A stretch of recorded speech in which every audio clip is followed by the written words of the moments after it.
Iceland 2023. I went to Iceland in November, in winter. Now, I think the biggest question I had when I was planning to go was, is it worth the hype? It's not unknown that it's expensive going to Iceland, so I really wanted to make sure that it was 100% worth it. And for this video, I thought it was only fitting to wear a jumper because it was freezing. And I don't mean that in a dramatic way. It was literally 0 degrees Celsius while we were there. Let's dive in. When we were there, we rented a car and we stayed in I think it was an Airbnb or it was an apartment hotel, but it was a self-contained apartment, sorry. We chose to rent a car because it reduced the amount that we were going to spend on excursions. Excursions were like £100, which I think is about $150 per person per excursion. So as soon as you want to see a few things, it starts adding up. We decided to rent a car. I didn't want to drive a 4x4. I've never driven a 4x4.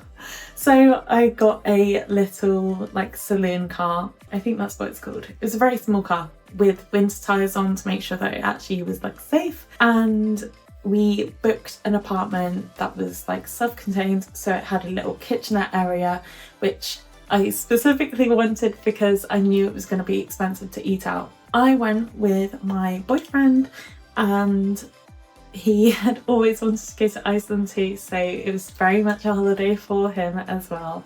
When we went, we didn't pay for a bag and hold. It was literally an overhead bag.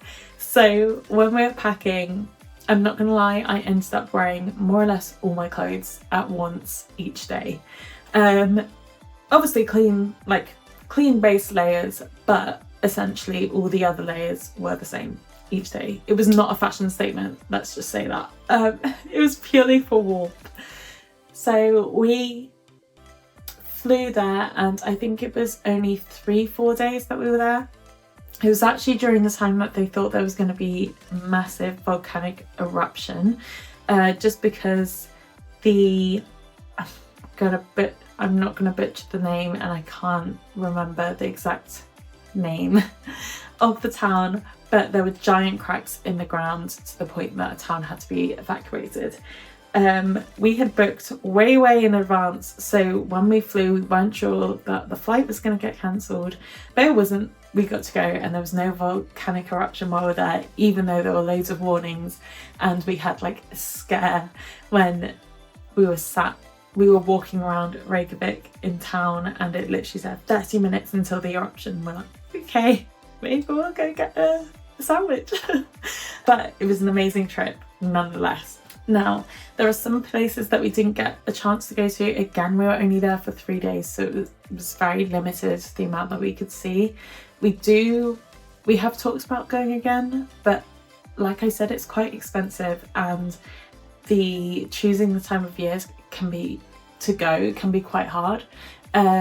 We chose winter because you get to see the Northern Lights, which was a big draw to going, and also to see the waterfalls. It's quite nice in winter, but it was mainly for the Northern Lights, I'm not gonna lie. The whole place was covered in snow. It's halfway through our trip it felt like winter had hit. We had blizzard warnings the second day that we were there, so we ended up spending the time in the city just walking around Reykjavik and seeing what the city had to offer. It was stunning, seeing the sea. We actually ended up seeing Northern Lights that very night. We had literally got back to the apartment, which was boiling hot because we turned the heating on. We had made hot chocolate and we're getting ready for bed, and it was about 10 p.m. It's just because we were tired from travelling too. But then we ended up getting an alert that Northern Lights were going to be there, so it was get out of bed, put all the layers back on, hot chocolate in the flask and off to see the Northern Lights, and it was stunning. It was so worth it. Now, no one warned you that the Northern Lights, when you're looking with the naked eye, it just looks like white light, like kind of bright in the sky. You could mistake it for a cloud if you're not looking carefully for them. That's like, no one tells you that. The way to distinguish it is, one, it seems to be brighter than the cloud. Two, it doesn't move the same. You know, like the wind, you see the clouds move with the wind. These don't move like that. And then three, the best way is with your camera or phone. Just getting it out, taking a picture, and you see all the beautiful colours of green and blue. Saying that, we had northern lights in the UK and they were pink and purple and like a reddy colour. So I'm just talking about the generic green and blue northern lights that we saw in Iceland. We stayed out there for maybe an hour and a half, 2 hours, because it was so cold. And we were literally sat on a bench just watching to see if there were more northern lights before going to bed. Sorry, that was literally the first night. Apologies. The next day we stayed in Reykjavik. No, I'm getting my dates confused. I've completely forgotten. We were in Reykjavik one day, and then the next day we decided to go out. There weren't blizzard warnings, however we did end up in a blizzard, but I will come on to that in a minute. So the second day we ended up seeing, actually I need to backstep. Basically we landed and it was about, I'm going to say just before midday. We ended up deciding to see some things on that day instead of going straight to the apartment, because like I said, we didn't have many days in Iceland and we had so much that we wanted to see. So we ended up seeing the Kerid crater. That was our first stop, which the water was so pretty. I think that's actually the only place that we had to pay for entry, I believe, which was only £5, I think, per person, which is like nothing. You could walk all the way around it, however we chose not to because it was really icy and I just didn't trust that I wasn't gonna just like plummet. So that was really dark, but that's what I was envisioning. It was so icy and it was literally the first time stepping into how cold it was. It was like a realization of what was to come. We stepped out the car and like the car has heating. You step out the car and it's like, get those layers on fast. So it was like gloves on, hat on and coat like turned up to here. Oh, it's so cold. And then after that we ended up seeing, I believe we went to the geyser next, to see the geyser. And we saw some waterfalls along the way. I will put them on the screen because I've completely like blanked what the names are, but I believe we saw 2 waterfalls that day as well. And each waterfall absolutely stunning, nothing like the next.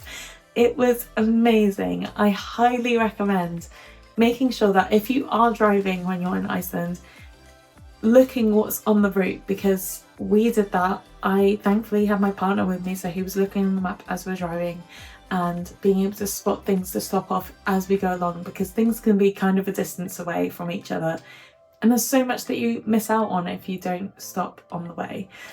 So we came across different waterfalls that we hadn't planned to, and that's the same across our whole trip, that we saw lots of different things on the way to like big attractions. So we ended up getting back quite late and we chose to go for dinner. So we went to a local, I think we went to, it was a 7-Eleven, I think, and just got some bits for dinner, for breakfast as well going forwards, and realised how expensive it was gonna be. Everyone says it's expensive. No, like, I don't know if anyone is like me and they're like, yeah, it's expensive. I was like, yeah, Europe's expensive. Like, so dismissively. A meal deal in the local supermarket was £8, the equivalent of £8 for a wrap and a drink. And like a drink. And I was like, if it's £8 for a wrap and a drink, I'm going to be dieting. I literally was like, never mind snacking, I'm going to lose weight on this trip. How cold it is, how much fuel my body was wanting, but my wallet was not like able to provide me with that fuel. So I already knew it was going to be expensive, so we had packed noodles with us, and hence the kitchenette being a necessary thing that I wanted for our self-contained apartment, so that then we could just boil the kettle and have some noodles. Now that ended up being a snack. Like I said, it's so cold that it feels like you're burning quite a lot of energy off without doing much. Like all you have to do is walk around for like an hour, half an hour, which is easy at these attractions, and then you feel like you've run, you've gone on a run.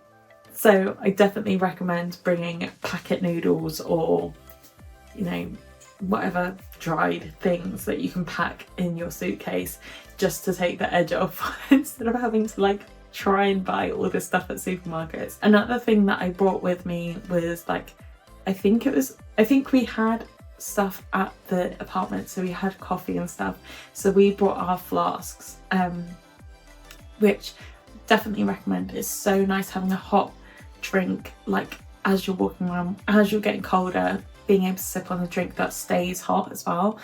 We got ours off of Amazon, and I use them anyway for work, but it was just such a good shout to take them to Iceland, to have a hot drink with you, and also a water bottle with you, because it's, once you start exploring further out from the city, it's quite hard to find places that have things.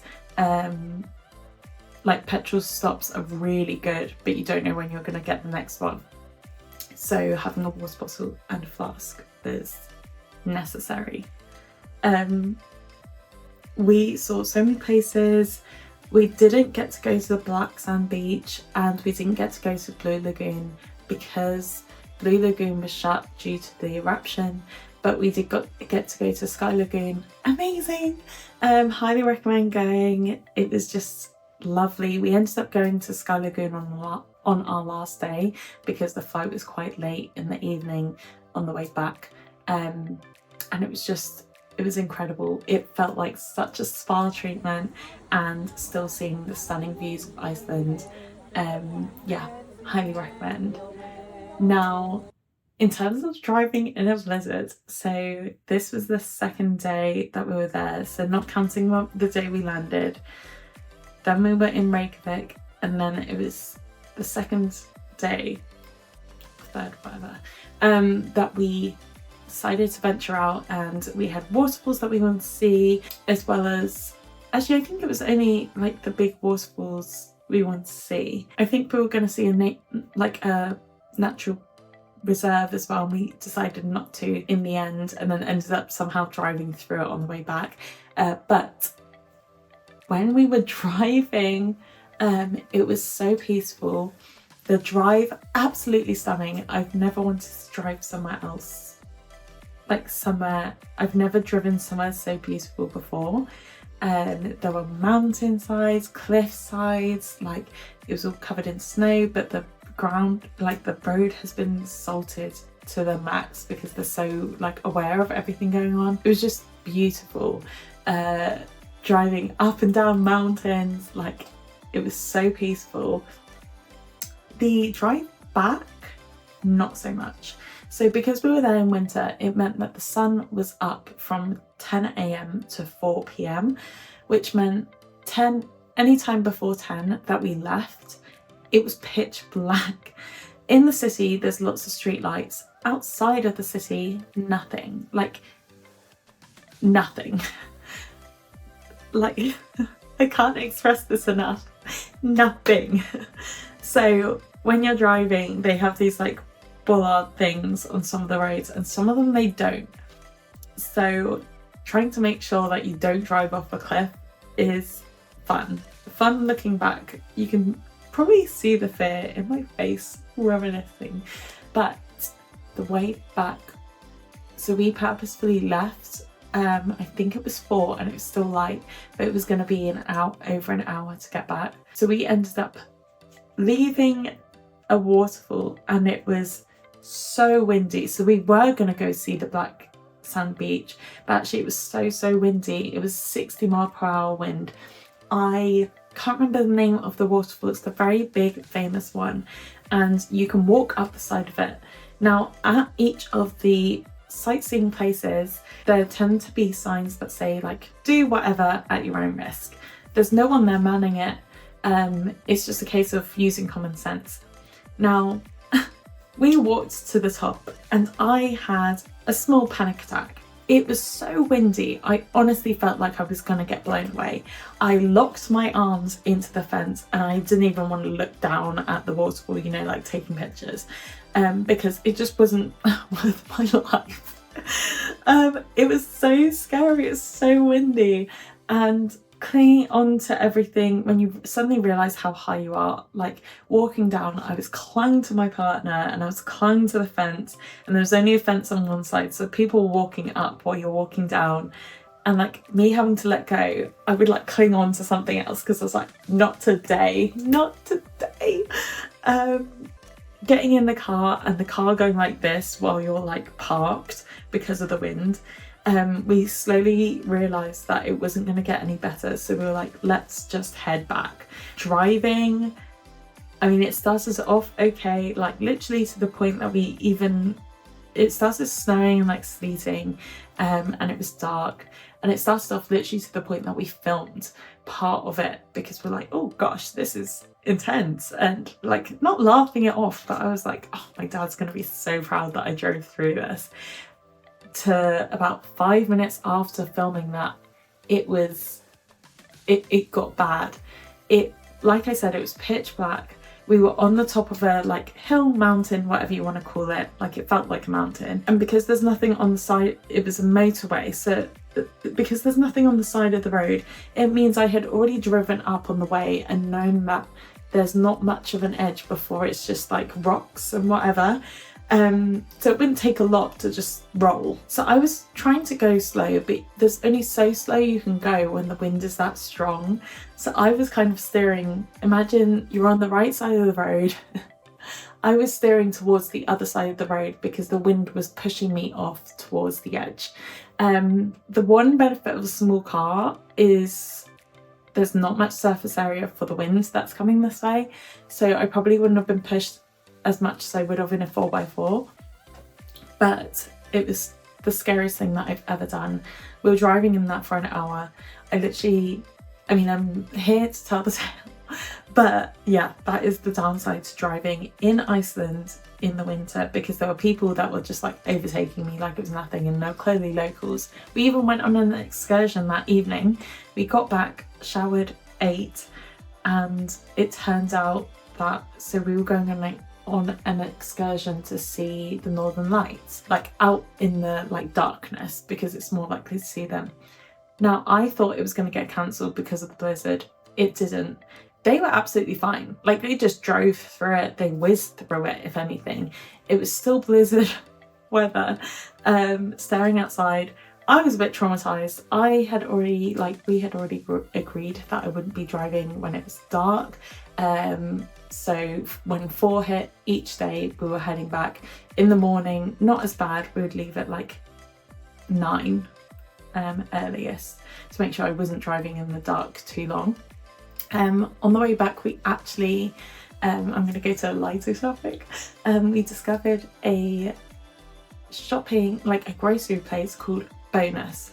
Bonus, highly recommend you go to because it is budget, and I'm really sad we saw this so late into the time that we're there, because everything was like normal price, if not a little bit cheaper for certain things, that we were then able to stock up on all the snacks and everything, which kind of needed after that traumatic experience.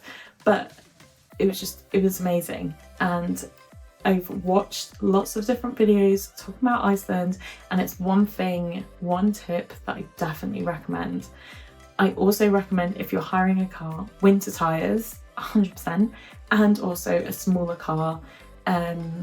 Personally, just because of the wind. It was really scary. And making sure that the lights are good, because yeah, it was just scary, but yeah, it's a once in a lifetime thing that I did. We hope. I don't want to do it again in my lifetime. Overall though, I will say we saw the Northern Lights. I think it was 2 out of the 3 nights we were there, and they were amazing. I will put some pictures here somewhere, but I would highly recommend Iceland. It's such a beautiful place to see, nothing like anything else. On the night tour that we went to, when it was like minus 10-12 degrees Celsius in the evening, because of the snow, like when you're walking, it felt like you were on the moon. Like the terrain was incredible, and highly recommend as well. One, thermals. If you go without thermals, you're gonna freeze to death. Need thermals, a good coat, waterproof, that is fleecy. I ended up wearing my dad's work coat because it was just, he had one anyway and it saved me money. You don't need the waterproof trousers unless you're like going in the waterfall. I bought some and I didn't use them a single time that I was there. Boots wise, I ended up wearing my Doc Martens because they were quite grippy anyway, but I think it's worth having a good pair of boots, whether they're walking boots but make sure they have a grip to them. Depending on what activities you're doing, you know, you might need something more, like the clamps, whatever they're called, on the bottom to really grip, but I feel like good gripped boots are good enough for the basic attractions. You also don't have to pay entry to a lot of places, and if you are willing to take the risk with the car that you might be in a blizzard, then do it. It is value for money, other than being traumatized, but it's value for money for renting a car, just because we saw so much. We could stop off when we wanted to. We ended up listening to some great tunes and having our hot chocolate and everything, and being warm on the journey to each attraction, and saved ourselves probably hundreds of pounds by hiring a car instead of paying for the excursions each time. So is Iceland worth the hype? 100%, and I definitely recommend going. I feel like you only have to go for like 4 or 5 days if you're going in winter. Definitely would want to go in summer as well to see the country in its like full glory, I guess, but to us, Iceland wasn't Iceland without having the ice. So, you know, that's why we chose to go in winter. But let me know in the comments if you've been to Iceland, what your experience was, or if you're planning on going, or if it's somewhere that you're like, actually no, the cold is not for me. I'd love to know. Please like this video if you liked it, and subscribe to see more from me. I would love to do more travel videos if you guys are interested, and I'll see you guys soon.